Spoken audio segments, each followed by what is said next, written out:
నమస్తే ఫ్రెండ్స్, మీరు చూస్తున్నారు జానీ డైరీ ఫామ్. ఫ్రెండ్స్ చూడండి, ఈ దూడకున్న ప్రాబ్లం ఏంటంటే ఒక వారం రోజుల నుంచి మోషన్ అవ్వట్లేదు అని చెప్తే మనం ఈ ట్రీట్మెంట్ చూసాం. ఈ ట్రీట్మెంట్ అనేది చాలా సింపుల్. ఈ ట్రీట్మెంట్ కరెక్ట్గా తెలియక చాలామంది ఇబ్బంది పడుతూ ఉంటారు. వారం రోజుల నుంచి మోషన్స్ అనేది అవ్వట్లేదని ఏం చేయాలనేది ఇబ్బంది పడుతూ ఉంటారు. దానికి చేసే సింపుల్ ట్రీట్మెంట్ ఏం లేదు. ఒక ½ లీటర్ వాటర్ తీసుకోండి.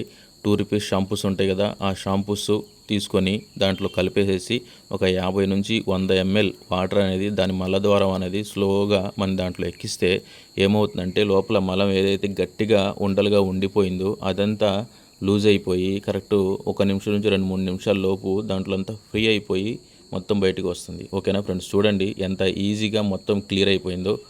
అయితే దీనికి రీజన్ ఏంటంటే, మెయిన్ రీజన్ వచ్చేటప్పటికి దానికి సరిపడా వాటర్ కానీ పాలు కానీ వదలకపోవటం వల్ల ఏమవుతుందంటే లోపల వాటర్ కంటెంట్ తగ్గిపోవడం వల్ల మనకు ఆటోమేటిక్గా డిహైడ్రేషన్ వచ్చి ఇలా జరుగుతుంది. ఓకేనా, దానికి ప్రాపర్గా డిహైడ్రేషన్ రాకుండా వాటర్ తాగడం వదిలితే మంచిగా ఉంటుంది.